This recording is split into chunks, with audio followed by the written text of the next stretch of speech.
The Witch of Blackbird Pond by Elizabeth George Spear, Chapter 20. The day of the first snowfall, Mercy got out of bed. Judith, venturing outside as far as the well, came back, her cheeks glowing, with bits of feathery white clinging to her cloak and to her dark curls. "'Tis snowing," she announced. Snowing. Mercy struggled up on one elbow, her voice eager. "Come, let me touch it, Judith." Judith drew near the bed and held out her sleeve. The flecks of white vanished under Mercy's reverent fingertip. "I must see it," Mercy insisted. "Just for a moment, Mother. I can't miss the first snowfall." It took much preparation, as though for a long journey.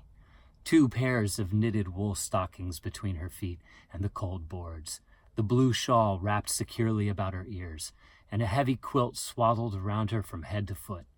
They formed a little procession, Rachel and Judith supporting the invalid at each elbow, and Kit following behind to hold up the trailing ends of the quilt from the sanded floor. Very slowly they crossed the room to the front window, and Mercy sank weakly into a chair and rested her chin against the window frame. Outside, the gray afternoon was speckled with drifting white. Already a thin, powdery dusting had gathered in the wagon ruts of the road.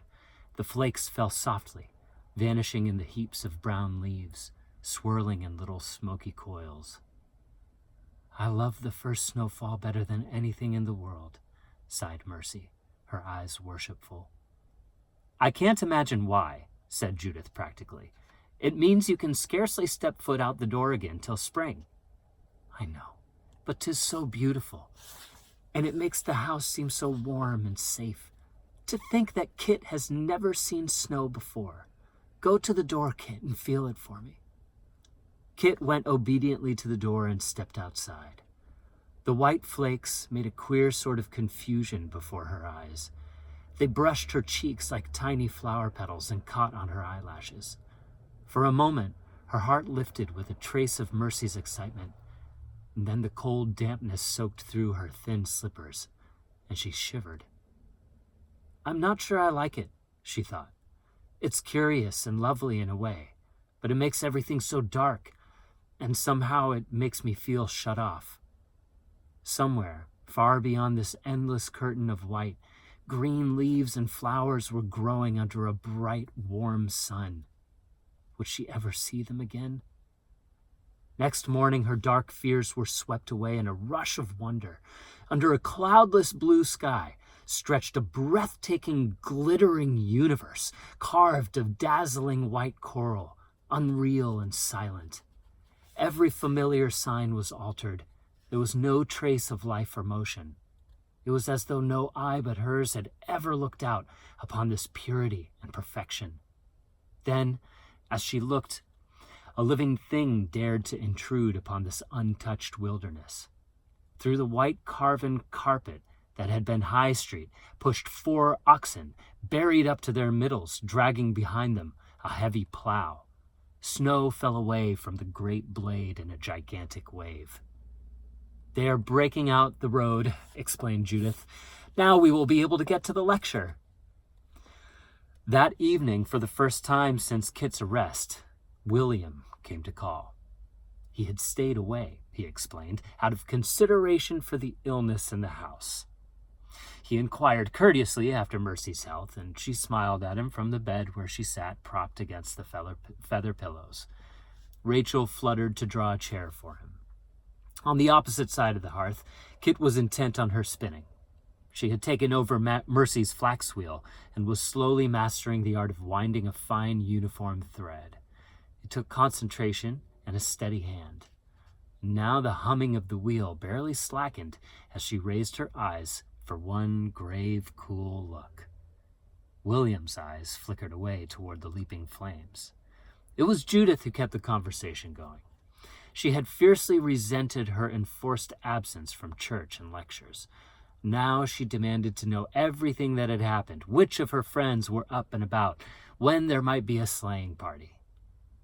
"I hope John gets back soon," she sighed. Thankful Peabody's wedding is to be in December, and I can't bear it if he isn't here for that. They say in town that there's been no word from the detachment since they stopped at Hadley. There's been new Indian raids up Deerfield Way." Judith dropped her knitting and stared at William. Mercy leaned her head back against the pillows and closed her eyes. Aunt Rachel sprang to her feet in alarm. "I'm surprised at you for spreading rumors, William," she reproved him. "They say no news is good news. Now, 'tis way past Mercy's bedtime. She looks white as a ghost." She hesitated. "Kit, you and William can lay a fire in the company room if you like."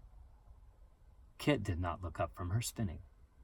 "'Twould take a monstrous lot of wood to heat the room before midnight," she observed. William took the hint and pulled on his heavy beaver fur coat and cap. Kit would not have risen from her place at all, but Rachel, with a meaningful nudge, handed her a candle, and she had perforce to see her suitor to the door. In the hallway, William did not seem disposed to hurry. He lingered so long that Kit was forced to shut the door behind them to keep the chilling draft from the kitchen. "I've missed you, Kit," said William finally. "I had to come back." Kit said nothing. "You don't seem very pleased to see me." How could a girl say that there had been a time when she had longed with all her heart to see him? Besides, there was something more on William's mind.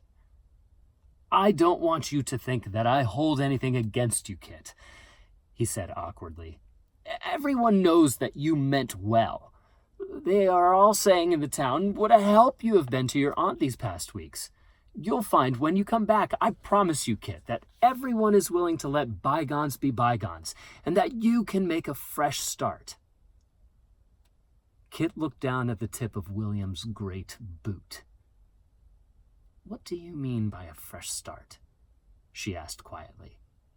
"I mean that it is well over. The widow Tupper is gone, and it won't be necessary to see much of the Cruff child.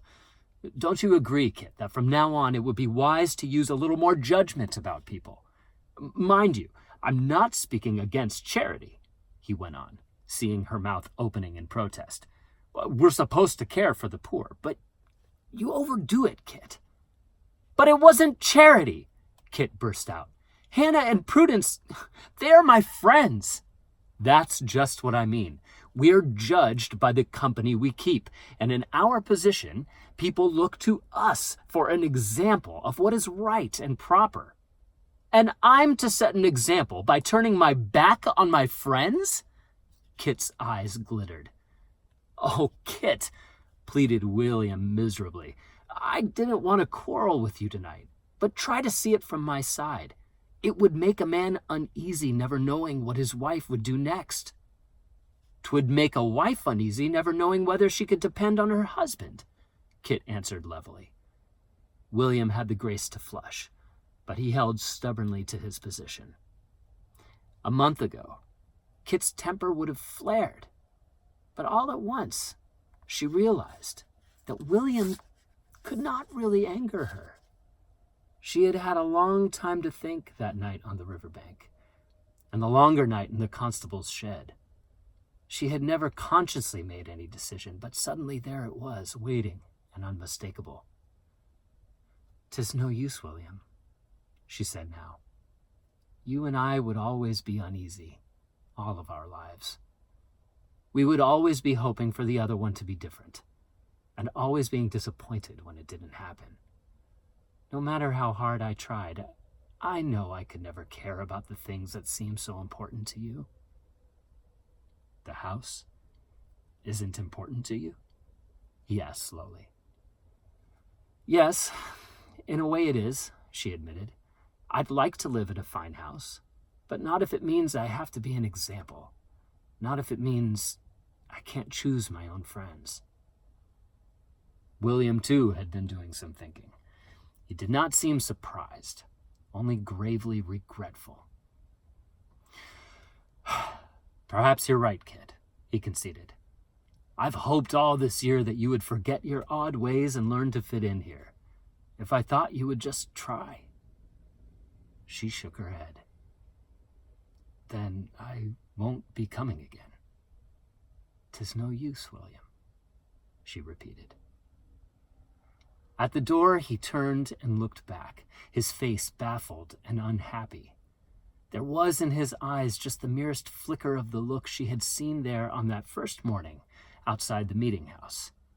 In that instant, Kit knew that she had only to speak one word or to stretch out her hand. But she did not speak, and presently William opened the door and was gone. Now the long evenings about the hearth were seldom relieved by any visitor. For hours on end, the whir of the spinning wheel and the twang of the loom were the only sounds. Except for a formal bow of greeting on Sabbath morning and on lecture day, Kit did not see William again till the day of Thankful Peabody's wedding. Thankful's wedding was the first festivity Wethersfield had enjoyed since the sickness. Through drifts of snow waist-high, by sleigh and sled and snowshoe, young people and old folks and children gathered in the spacious Peabody house, relieved to shake off the labor and anxiety of the past weeks and to rejoice with the happy couple. The feast spread out on the board would be talked of for weeks to come. There were apple and mince and dried berry pies, little spice cakes with maple sugar frosting, candied fruits and nuts, pitchers of sweet apple cider, and great mugs of steaming flip for the men. 7 different kinds of cake, Judith counted surreptitiously. I'll never be able to have anything half so grand at my wedding. Kit scarcely heard her. She was remembering the last wedding she had attended. Could it be only a year ago, in Barbados? She could shut her eyes and see the long damask-covered table set with gold and silver plate. The banquet had lasted for 4 hours. Light from crystal chandeliers had twinkled back from gold braid and jewels. Deep windows had opened out on curving formal gardens, and the sea breezes had filled the room with the scent of flowers. An almost intolerable loneliness wrapped Kit away from the joyous crowd. She was filled with a restlessness she could not understand. What was it that plagued her with this longing to turn back? Was it that far-off memory of elegance and beauty? Or was it just the look in Thankful's eyes as she stood, radiant in her rose-colored lute-string wedding dress, and listened to the toasts to her future? Kit and Judith, each lost in her own thoughts, stood together near the wall, unable to join in the merrymaking. From across the room, William watched them gravely, making no move. When the bride and groom had driven off in their sleigh toward the snug new house that awaited them, the guests turned back to the laden tables. 2 fiddlers in the corner scraped a lively tune, and some of the more daring young people began to dance. No one paid attention to the 2 tardy guests who appeared at the door, letting in a gust of wind, till suddenly a woman screamed and threw her arms about a snow-covered figure. Then, abruptly, the music stopped, and the laughter was checked, and everyone crowded about the newcomers.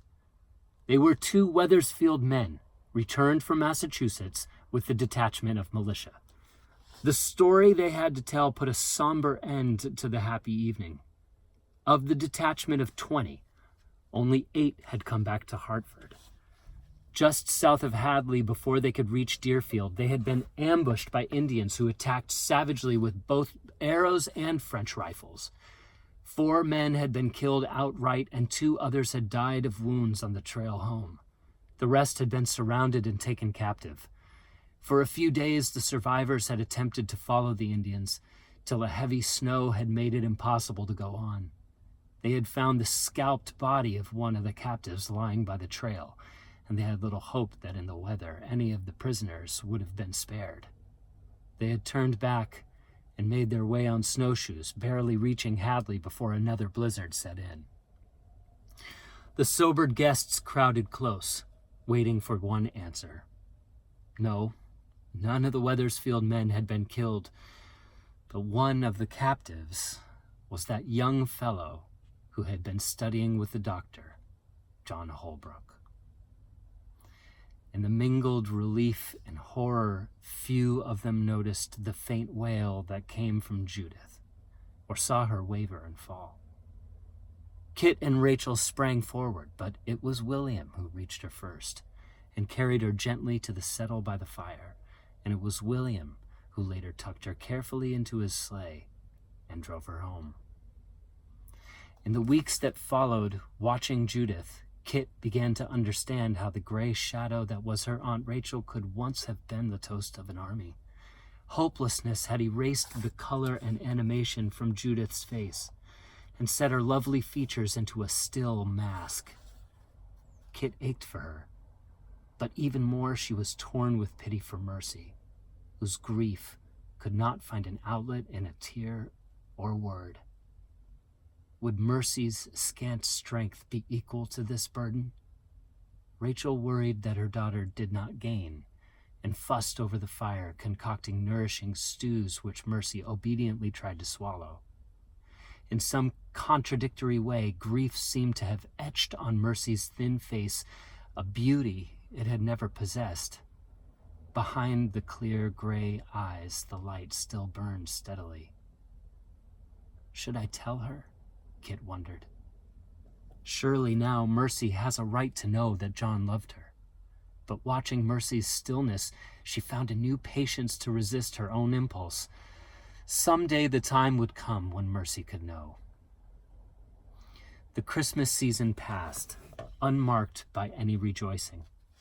There was no holiday in this Puritan town, no feasting, no gifts. The day went by like any other, filled with work, and Kit said nothing, ashamed that in this somber household she should even remember a happy English Yuletide. January dragged by, and February. It was the hardest winter most of the townspeople could remember. Old people shook their heads, recalling blizzards of their childhood, but it was impossible for Kit to visualize anything more bleak than this first winter of her experience. She no longer saw any beauty in a world muffled in white. She hated the long days of imprisonment, when there was nothing to see through the window but shifting curtains of pale gray, when drifts stood waist-high on the doorstep, and it took hours of back-breaking labor to carve a passage to the well. She hated the drafty floors and frigid corners, and the perpetual animal reek of heavy clothes hung about the fireplace to dry. Every night she shrank from the moment when she and Judith must make the dread ascent to the upstairs chamber with only the meager comfort of a warming pan. But impatient as she was with the long days indoors, the outdoors promised only aching misery. She resented the arduous preparation for the journey to meeting, the heavy leather boots, the knit socks drawn over them, the clumsy little foot stove they had to lug all the way that cooled off long before the sermon was finished and left one to sit with stinging fingers and toes while the breath of the whole congregation rose like the smoke from so many pipes. How could Hannah ever have endured it? Kit often shivered alone in that cabin with the wind howling outside and no one to speak to for weeks on end but the cat and the goats. She hoped there was a cozy hearth at Nat's grandmother's house and that her own heart warmed at the thought of the two old ladies sharing it together. Then her restless thoughts would drift after the dolphin. Nat had offered to take her with him. Suppose she had accepted his offer. If she had never come back, would anyone here in this house really have cared very much? By now she would be in Barbados. At this very moment she might be... The broom in her hand or the treadle under her foot would idle to a stop as she walked in imagination up the wide drive to her grandfather's house and stepped up to the long shady veranda. Then she would shake herself free. Such daydreaming was a weakness. The house was sold, and she was here in New England, and perhaps Nat had never really meant his offer at all. One night she woke from a vivid dream.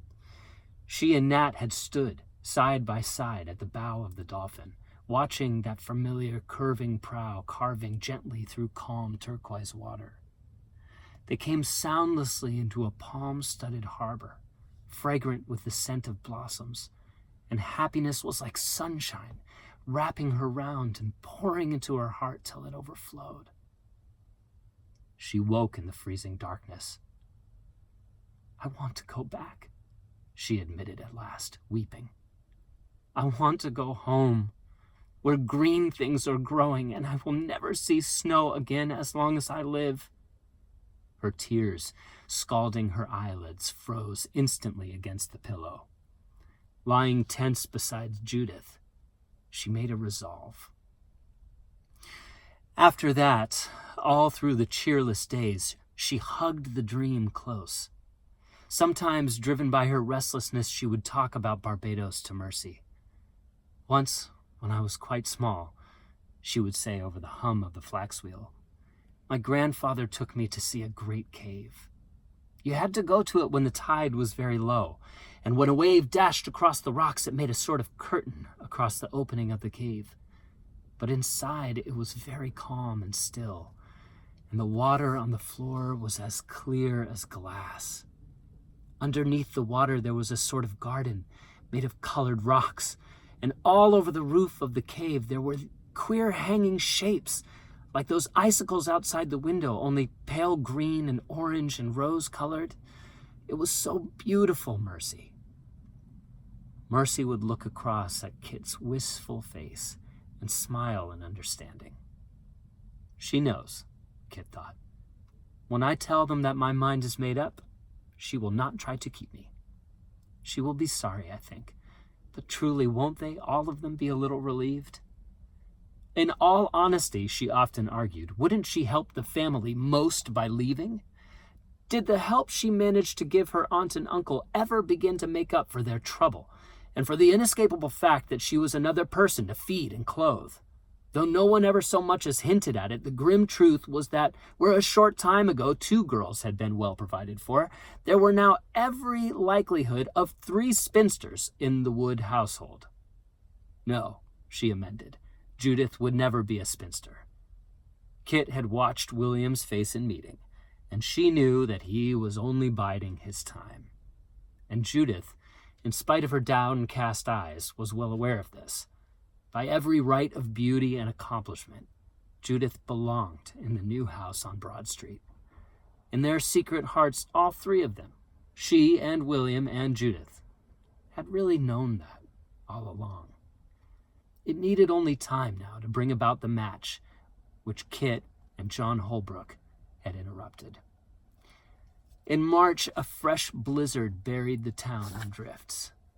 The long days wore on, one as like another, as the endless threads of the loom.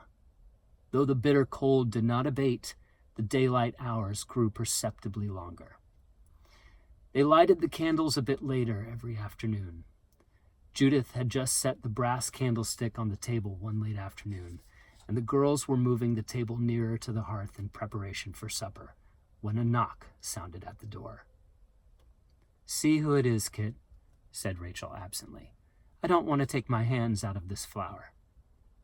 Kit went into the hallway, leaving the kitchen door open behind her, drew back the bolt, and opened the door. A gaunt, ragged figure stood on the step, and as she shrank back, a man pushed his way through the door and halted on the kitchen threshold. Judith suddenly let a wooden bowl fall with a clatter. Rachel, wiping her hands on her apron, came forward, peering in the dim light. "Can it be? John?" she breathed tremulously. The man did not even hear her.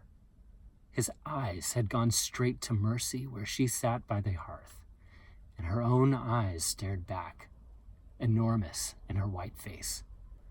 Then, with a hoarse, wordless sigh, John Holbrook stumbled across the room and went down on his knees with his head in Mercy's lap.